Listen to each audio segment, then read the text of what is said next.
Chauncey Billups has pleaded not guilty, is denying the accusations, but they say he was a knowing component of this doctored poker game of the mob. Chauncey Billups' role here becomes important if he knew of the scheme as that face card in all of this, as that person who brought the victims in, as the government alleged. As of Monday, someone just tipped the very first domino in the NBA gambling scandal, and what I'm about to tell you is going to change everything about this case. Because while Chauncey Billups was walking into a Brooklyn federal courtroom earlier on Monday morning to enter his plea, something else was happening behind closed doors. Prosecutors announced that multiple defendants are already in plea negotiations. People are talking, people are ready to flip. And if the wrong person decides to cooperate with the feds, every single person involved in this scandal should be very nervous. But the craziest part is the FBI just connected this NBA gambling ring to a massive college basketball point shaving operation. The same people, the same betting accounts, the same syndicate. We're not talking about Terry Rozier and Chauncey Billups anymore. We're talking about a nationwide criminal enterprise that corrupted basketball at every level. And the American public is just starting to figure all of this out. A brand new poll just dropped showing that 1/3 of Americans now believe NBA players and coaches are regularly involved in illegal betting. The trust is gone, the damage is done, and ladies and gentlemen, we're just getting started. Real quick before we get to the content, we have been running jersey giveaways on this YouTube channel. For a subscriber that turns on their notifications on this channel, I want to give a shout out to one of our winners who actually shouted me out on his story upon getting his brand new jersey. I think this just added such a cool element because I've been trying to figure out a way to show love to my incredible community. So if you want a chance to win a jersey, we announce winners each and every week. You just have to subscribe, turn on my notifications. And we're also running the same exact giveaway on Instagram. You just have to follow my Instagram at TheFlightMike, turn on my notifications, and then just comment on my most recent post what jersey you want. And now that we get all that out of the way, cue the intro.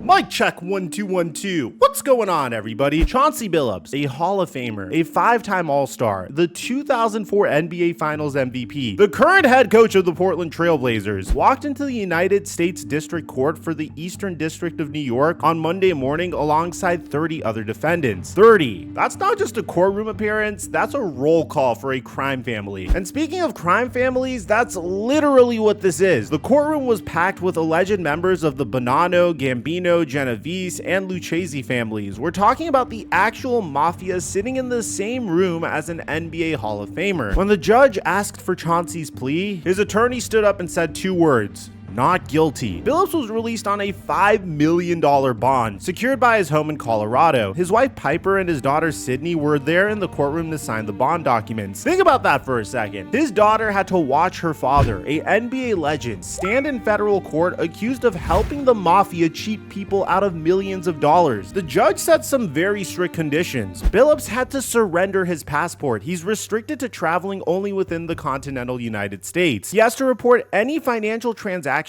over $25,000. And here's the kicker. The judge set a trial date for September of 2026. That's 10 months from now. 10 months of Chauncey Billups sitting at home, suspended from the NBA, waiting to find out if he's going to prison. But here's where things get really interesting, and I really need you to pay attention to this next part, because this detail changes everything.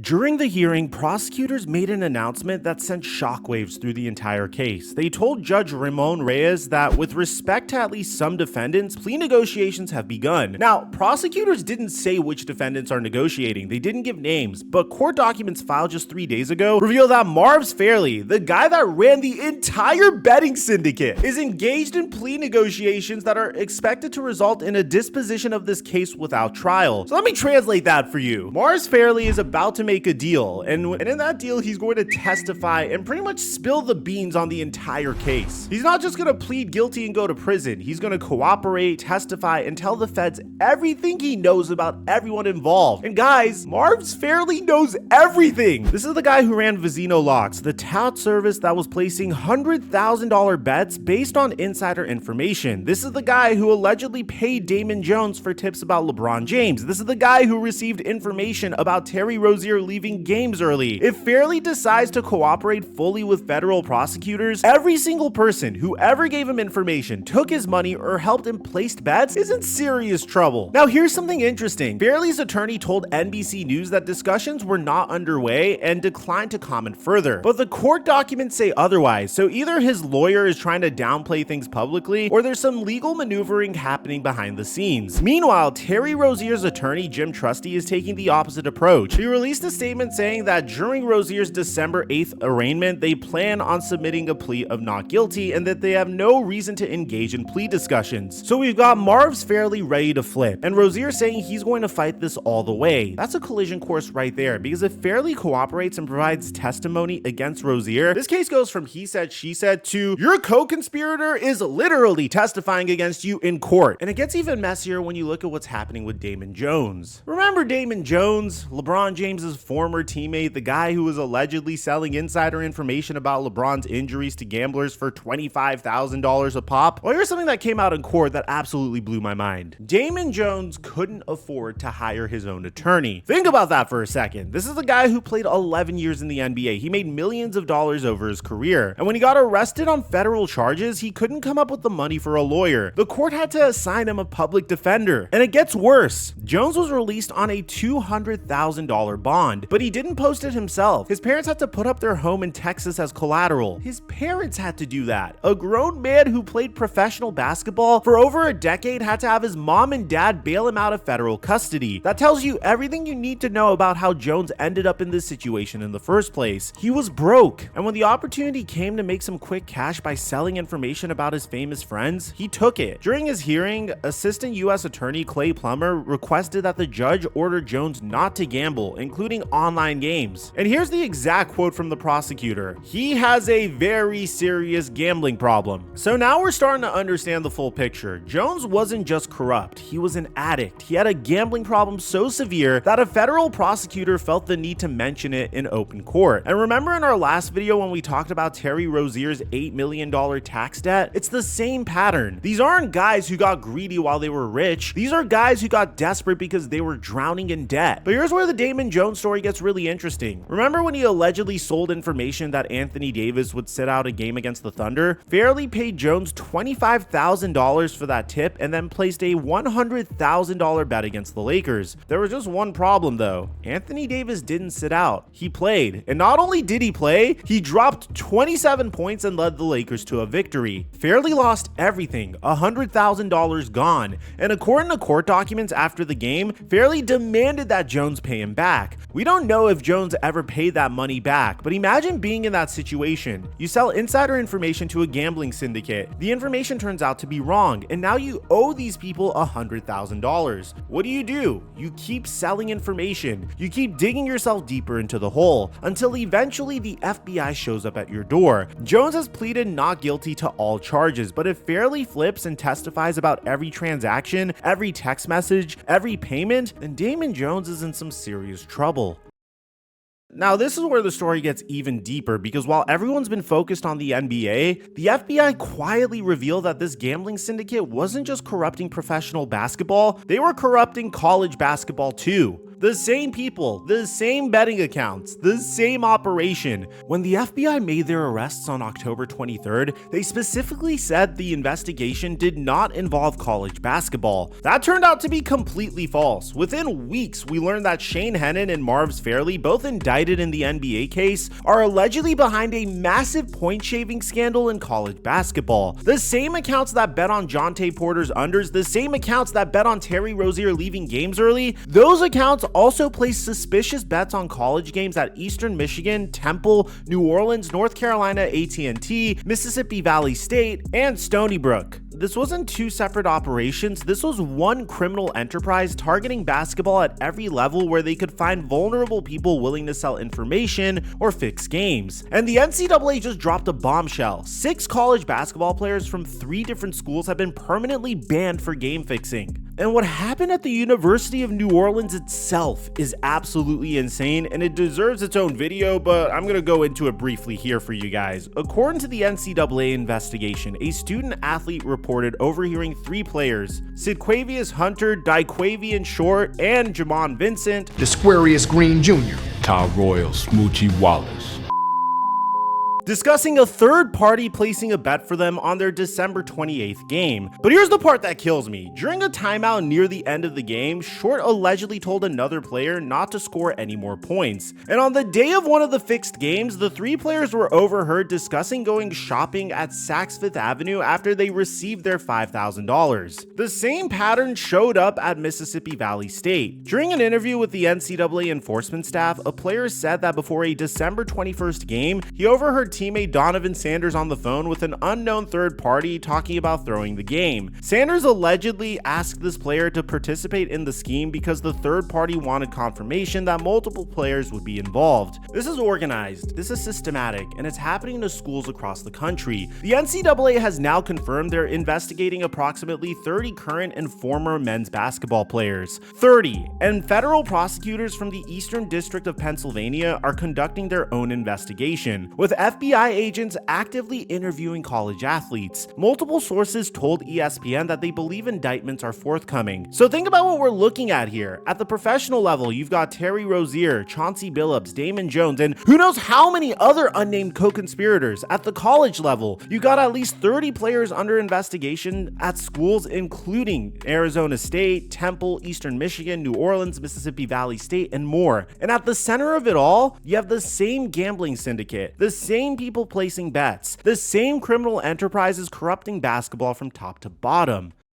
Now, I need to show you something that should terrify the NBA, because while all these court cases are playing out, the damage to the league's reputation is already done, and we have the numbers to prove it. According to this report from Quinnipiac University, 1/3 of Americans, which is 33%, now believe that NBA players and coaches are either very often or somewhat often involved in illegal activities to influence betting on games. Let that sink in for a second. 1 out of every 3 people watching an NBA game thinks there's a decent chance that what they're seeing isn't real, that the outcome might be influenced by gambling, that the players might not be trying their hardest because someone has money on the line. And it gets worse. 48% of Americans said they are not confident that NBA games are played fairly. That's basically a coin flip. Half the country looks at professional basketball and thinks, I'm not sure I can trust this because I think this is rigged. Now, let me give you a number that should keep Adam Silver up at night. When asked about their confidence in Silver's ability to prevent and catch players and coaches involved in illegal betting, only 45% of Americans expressed confidence, which means the majority of the country doesn't believe the commissioner can fix this. Among NBA fans specifically, it's basically a 50-50 split. Half trust Silver to handle this and half don't. That's the commissioner of a major professional sports league getting a vote of no confidence from half of his own fan base. But there's even more data that makes this even worse. 64% of Americans believe that the growth of legal sports betting has increased the amount of illegal activity by players and coaches. So almost 2/3 of the country is looking at this situation and is saying, yeah, legalizing sports gambling definitely made everything worse. And when asked about prop bets specifically, which is the kind of bets on individual player statistics that Terry Rozier allegedly manipulated, 2/3 of respondents said that prop bets should not be permitted at all. The public is connecting the dots. They understand that when you can bet on whether Terry Rozier scores over or under 13 points, you're creating an incentive for Terry Rozier to control that outcome, and they want it stopped. But here's the thing, the NBA can't stop it, not without giving up billions of dollars in gambling partnerships. DraftKings and FanDuel are official NBA partners. BetMGM, Fanatics, ESPN Bet, they're all authorized gaming operators for the league. Teams have betting shops inside their own arenas. The gambling money is baked into everything the NBA does now. You can't escape it, which reminds me, today's video is sponsored by PrizePicks. If you took my play from this past week, congratulations on 6xing your money. We've been absolutely killing it on PrizePicks, primarily on my brand new Discord server in the WAP link in the description down below. First, I recommend you sign up for PrizePicks using my promo code microphone so you can get $50 when you make a play of $5 or more. And then tail this pick for tonight. So here's what I'm running with for the Battle of Los Angeles. I have James Harden attempting at least 10 3-pointers. I think he's going to be chucking these bad boys up. He's literally the only man that could stop the OKC Thunder from getting a top top 3 pick, and he's doing his absolute best. I have Austin Reeves attempting at least 7 2-pointers. He's been over this in his past 5 games, and I have Kawhi Leonard getting at least 6 rebounds and assists. I'm putting down $50 to make $200, but I have way more plays on my Instagram page and in the WAP link in the description down below. We've been profiting on a monthly basis on that Discord server, and thank you Prize Picks for sponsoring today's video. If you guys want to smack the out of me, I don't blame you right now, but Adam Silver is currently stuck. He can't ban prop bets without destroying relationships with his gambling partners. He can't ignore the scandal without losing public trust. And every day this story stays in the headlines, more fans start wondering if what they're watching is even real. A separate poll from Sacred Heart University found that 80% of sports bettors had heard about the NBA gambling scandal, and 79% said it damaged their trust in the integrity of NBA games, with nearly 40% said that it damaged their trust a lot. Even more concerning for the league, 75% of respondents believe that gambling misconduct is more widespread than what the current investigations suggest. 3 out of 4 people think this is just the tip of the iceberg. And you know what? Based on everything we learned, based on the college basketball connection, based on the unnamed co-conspirators, based on the FBI saying that more arrests are coming, those 75% are probably right.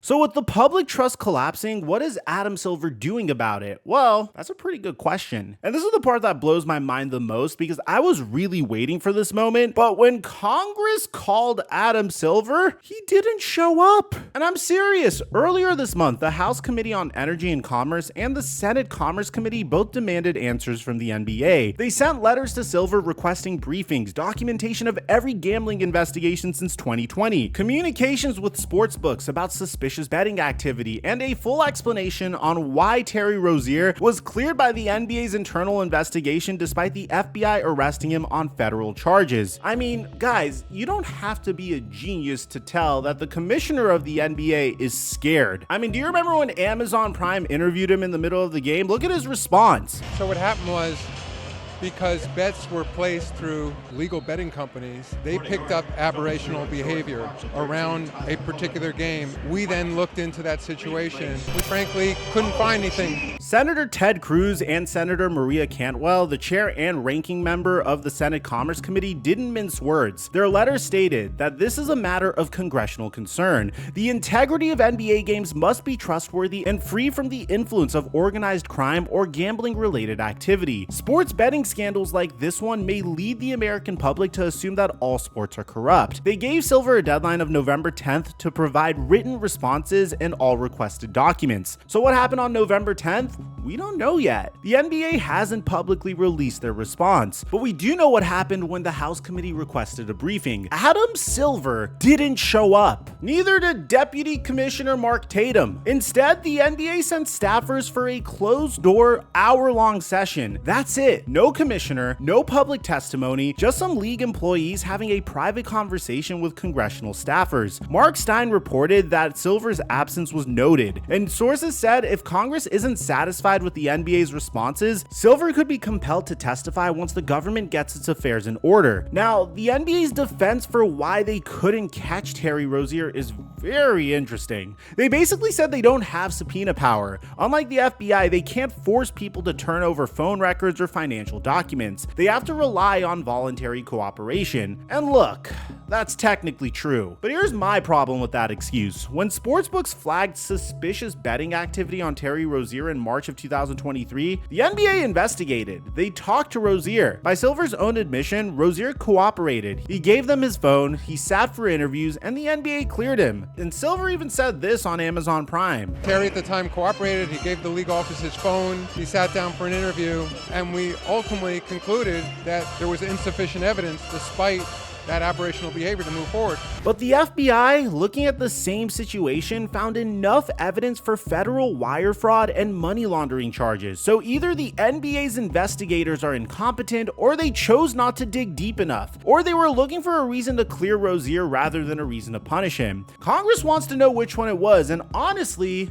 So do I. Because remember what we learned in our last video on this series, Brian Windhorst reported that the NBA knew about the suspicious Rozier betting activity the day it happened. Sportsbooks caught it in real time, and according to Windy, the NBA pulled Rozier from playing the rest of the season without publicly disclosing why. If that's true, the NBA knew that something was wrong. They just didn't want anyone else to know. I want to take a moment to talk about the Miami Heat because they might be the biggest victims in this entire situation who aren't facing criminal charges. The Miami Heat traded for Terry Rozier in February of 2024. They gave up Kyle Lowry and a first-round pick to get him. At the time, the NBA had already investigated Rozier and cleared him, so Miami had no reason to think anything was wrong. But now, Rozier is on indefinite leave. He can't play, and his $26 million salary still counts against Miami's cap. The Heat are right up against the luxury tax threshold. They can't sign replacement players. They can't make moves. They're just stuck paying for a guy who might never play for them again while he fights federal charges. And I hate to break it to you guys, as of right now, as I'm recording this video,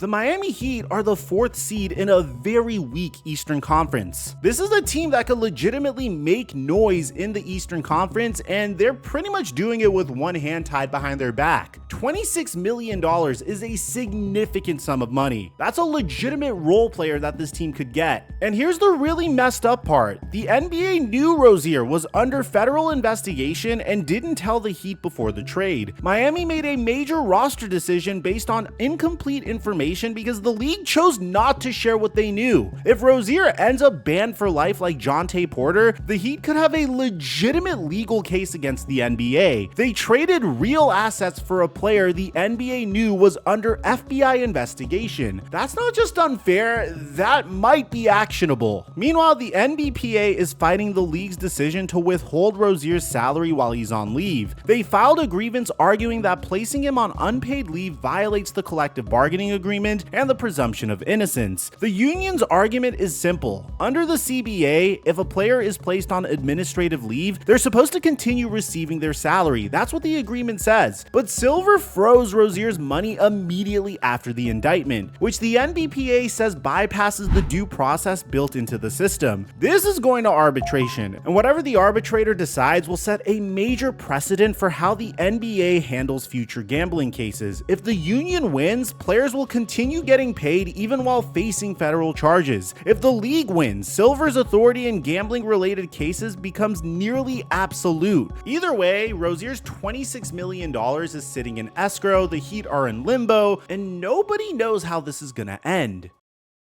So where do we go from here? Let me lay out a timeline for what's coming because this story is far from over. December 8th, 2025, that's when Terry Rozier is scheduled to be arraigned in Brooklyn. His attorney says he's pleading not guilty and has no interest in plea discussions. So Rozier is apparently ready to fight this all the way to trial. On September of 2026, Chauncey Billups' trial is scheduled to begin. That's 10 months from now. We could be watching a Hall of Fame NBA player stand trial on federal fraud and money laundering charges. But between now and then, a lot can change. If Marv Fairley takes a plea deal and agrees to cooperate, prosecutors will have insider testimony about every aspect of this operation. Every text message, every payment, every tip that was sold. That kind of cooperation can turn a circumstantial case into an airtight one. We'll have all of that information available to us. And remember, there are still 9 unnamed co-conspirators in the federal indictment. 9 people who are involved in this scheme but haven't been publicly identified. Are they NBA players, coaches, team staff? We don't know. And FBI Director Kash Patel said more arrests are expected. By the way,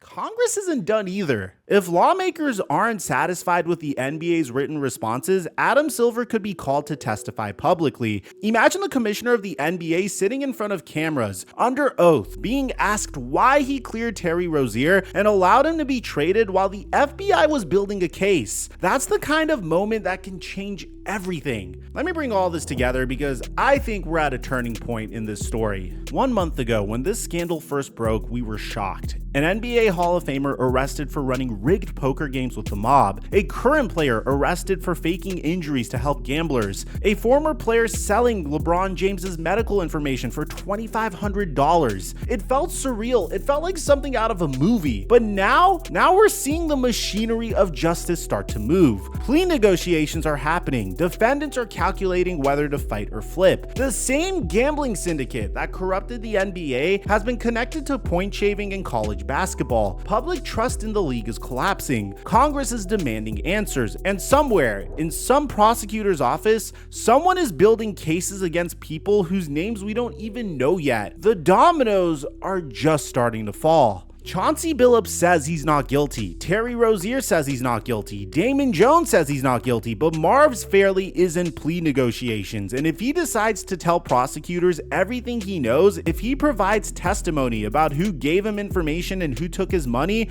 some of those not guilty pleas might start looking very different. Here's what I keep coming back to. A third of Americans now believe NBA players and coaches are regularly involved in illegal betting. Half the country doesn't trust that games are played fairly. That's not a scandal anymore, that's an existential crisis. The NBA spent decades building itself into a global brand. Magic Johnson, Larry Bird, Michael Jordan, LeBron James, Kobe Bryant, Steph Curry, the greatest athletes in the world competing at the highest level, inspiring millions of fans. And now people are watching games wondering if it was all real. Adam Silver has to fix this, not with memos to teams, not with closed-door congressional briefings, not with carefully worded statements about taking allegations seriously. He needs to show the public that the NBA can police itself, that when players cheat, they get caught, that when games are compromised, there are consequences. Because right now, the only people catching cheaters are the FBI, and that's a huge problem. I'm gonna be following this story in depth. I know these videos are very freaking long because this story is very, very dense, and I want to simplify it for you guys as much as I possibly can because basketball is a sport I am very passionate about. It's given me my career, it's given me my life, and the fact that it could have all potentially been a sham personally really breaks my heart. Let me know what you guys think about this in the comments section down below. If you aren't up to date with this series, I'm going to leave our previous videos on this topic in the end screen so you guys can be up to date. Aside from that, I'm your boy Mike, and I'm dropping our mic until our next upload.